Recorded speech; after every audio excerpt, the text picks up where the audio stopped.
propre. Nettoyez tous les orifices, les portes de la peau, la bouche, les oreilles et les trous de mémoire, l'anus, les béances, dans le désir de vivre, les points entre les mailles, des filets, du certain, les perforations dans notre vigilance, les failles dans nos rêves, les rendant perméables à d'autres volontés, les infimes cratères sur le fouet de la langue, les espaces entre mots où s'incurvent parasites lovés à la chair du reflet, se nourrissant d'invectives, d'angoisses, de défaillance du visible. Puis sentir et goûter le monde, le renifler à plein désert, le faire descendre sous la peau, comme au cœur d'une mine obscure, l'écouter, le savourer, plénitude du chant retrouvé. L'essentiel. J'ai répudié la nostalgie qui collait sa chair à la mienne, cogné ses os contre mes os avec des façons de ventouse et une haleine de cadavre. J'ai refusé la pourriture de ces hosties décomposées que l'on élève au rang de saintes et ne sont que putrescents passés, et ces valises remplies de plaies que l'on traîne de gare en gare sans s'interroger plus avant sur l'état de leur contenu. Je les ai laissés sur le quai volontairement, oubliés. Lequel les prenne qui le désire, qui n'a pas son quota d'autoflagellation.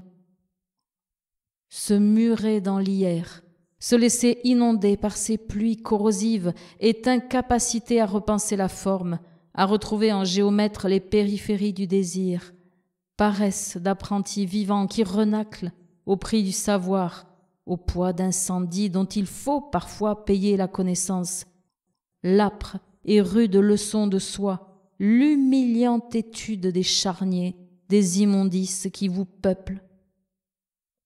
J'ai ouvert portes et fenêtres aux imprévisibles futurs dont le vent écorce la peau, précipite les destins dans l'avalanche des visages équarris et ramenés à l'essentiel.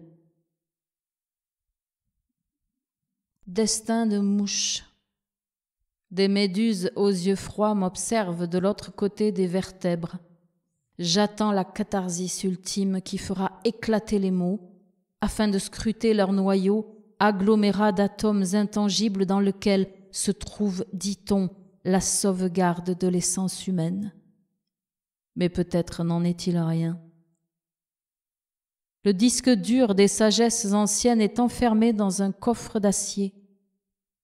Lorsque nous viendrons à l'ouvrir, les données qu'il contient auront viré sépia à tout jamais obsolètes. Qu'elles fussent ainsi encloses n'a peut-être pour objectif que de taire aux yeux de tous qu'elles sont depuis longtemps tombées en désuétude. Une réalité d'arachnide console nos destins de mouches. La main du silence écrase le peu que nous pensions sauver. Une voie sauvage abrupte déploie ses issues fécondes que nous craignons d'emprunter. Route instable, changeant de forme, de nature au gré des vents génésiques. Il est un arbre. Partir dans le bruissement de ses feuilles, accepter de n'être qu'un son dans l'éblouissement du champ, ou s'effacer sans nulle trace. Les digues. Les digues qui nous préservaient des attachements familiers ont cédé. Puissance accrue d'avoir été longtemps compressée et de retrouver la route des raz de marée. On ne prête guère attention aux prémices, ruissellement, suintement, quasi subreptices. Sommes impréparés à leur déferlement. Cette douleur imprécise, indécise, qui vrille parfois les viscères, devrait pourtant mettre le corps en alerte. Bientôt, tout revient, les amours insécables, l'imparable tourment de la séparation, les sourires suspects, les rêves en lambeaux, les étoiles sans ciel et les déserts sans mots, le lest des destins frustrés demeurés dans l'incréé. Toutes ces vies non vécues, trop tard, nous avons pris conscience qu'elles étaient nôtres. neutralité qui nous a dissociés de la course insensée à la médiocrité, censée nous donner le bonheur et qui confère à notre ennui des formes torves. Nous aurons beau multiplier les offrandes, les dieux n'entendent plus de leurs oreilles mortes. Nous les avons percés, forés jusqu'à l'ange, avons brûlé leurs images idolâtres, seule l'âme reste encore malgré notre déni.